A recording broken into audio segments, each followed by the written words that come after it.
সাগর সঙ্গমে পূর্ণ লাভের আশায় হাজার হাজার পুণ্যার্থী এই মুহূর্তে কলকাতায়। সরকারি উদ্যোগে তাদের থাকা খাওয়ার সুবন্দোবস্ত করা হয়েছে বাবুঘাটে।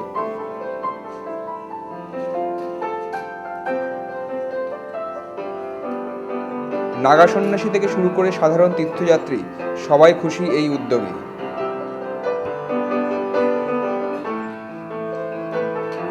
4 बार हो चुके आते हुए। गंगा सागर का मेला बहुत अच्छा होता है। तो ये जो यहाँ का जो स्थिति है, जो सब कुछ अच्छा है क्या? हाँ बहुत अच्छा है, सब कुछ अच्छा है।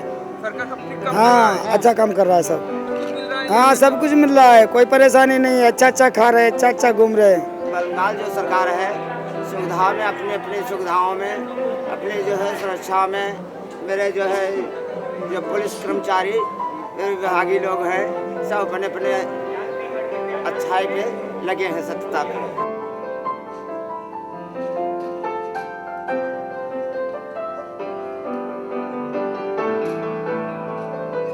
শুধু সরকারি উদ্যোগই নয়, বিভিন্ন স্বেচ্ছাসেবী সংগঠন এবং প্রতিষ্ঠান নিজ নিজ ক্যাম্পে খাওয়া দাওয়া থেকে শুরু করে কম্বল বিতরণ, শীতবস্ত্র প্রদান সহ একাধিক কর্মসূচি নিয়েছে। বিহার সেবা সমিতির 42 নম্বর ক্যাম্পে সেই ছবি ধরা পড়ল আমাদের ক্যালকলিংয়ের ক্যামেরায়। তৃণমূল কংগ্রেসের বিধায়ক ডক্টর সুদীপ্ত রায় এবং সমিতির প্রেসিডেন্ট মণি সিং কম্বল তুলে দিলেন অসংখ্য পূর্ণার্থীর হাতে। আমি প্রত্যেক বছরই আসি, এই ক্যাম্পে আসি। দুটো ক্যাম্প আগে হতো, একটা মেডিকেল ক্যাম্প হতো আর একটা অন্য ক্যাম্প, খাবার টাবার দেওয়া, কম্বল দেওয়া এবং তাদের থাকবার ব্যবস্থা করা হতো। কিন্তু যেহেতু এখন একটা ক্যাম্প আমরা করছি, যেহেতু ওই জায়গাটা রেলওয়ে নিয়ে নিয়েছে, যার জন্য একটা ক্যাম্প আমরা করছি। খুব আনন্দ হচ্ছে, মনে হচ্ছে যে আরও বেশি দিতে পারলে ভালো হতো। তবে আমি মণি সিংকে বলবো যে কালকে আমার কাছে কিছু ক্যাম্প কম্বল আমি কালকে দেবো। हमको तो बहुत अच्छा लग रहा है।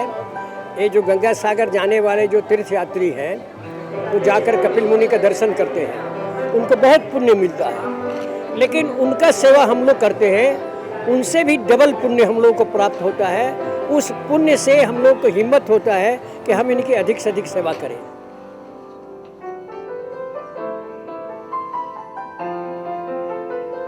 রাত পোহালেই পুণ্য স্নান।